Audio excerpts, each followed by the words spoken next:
Ce 17 juin, sur RTL, dans On refait la télé, avec Éric Dussart et Jade, Marie-Sophie Lacaro va être prise par l'émotion en évoquant la mémoire de Jean-Pierre Pernaut, dans un extrait que nous vous dévoilons en exclusivité.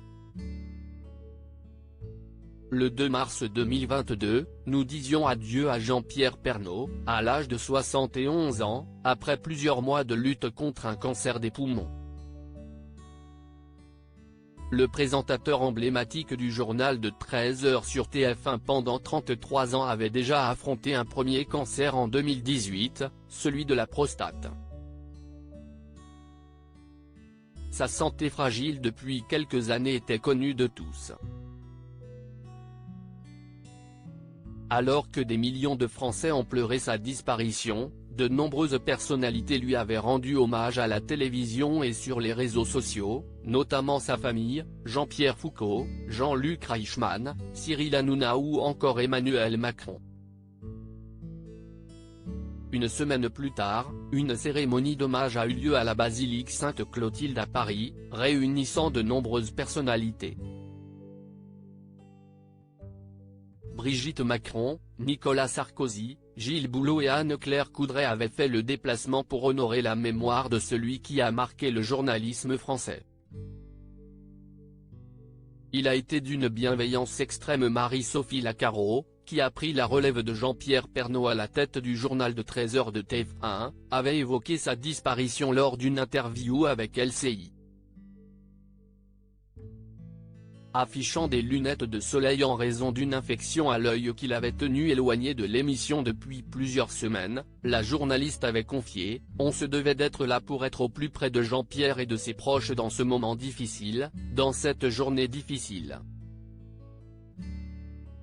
Ce 17 juin, Marie-Sophie Lacaro sera l'invitée de Éric Dussart et de Jade dans On refait la télé, sur RTL. L'occasion pour elle d'entendre à nouveau son prédécesseur, le jour où il lui a laissé sa place en direct. Dans un extrait que nous vous dévoilons en exclusivité, la journaliste a forcément été très émue. « Je suis très émue. Parce que ça fait du bien d'entendre sa voix et parce que ce qu'il s'est passé entre moi et Jean-Pierre est vraiment inhabituel dans l'univers des médias », a-t-elle commencé.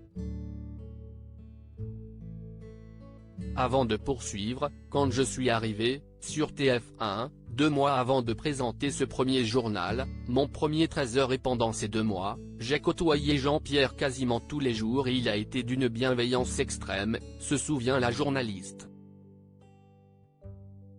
Une telle transition entre deux personnes, si est-il du jamais vu? Vous imaginez une telle transition entre deux personnes, celui qui s'en va qui passe la main comme ça à celle qui va le remplacer, mais si est-il du jamais vu et vraiment je le remercierai toujours et son accompagnement et il n'a jamais cherché à me donner des conseils mais plutôt à partager son expérience que lui avait emmagasinée. Salut Marie-Sophie Lacaro sur RTL.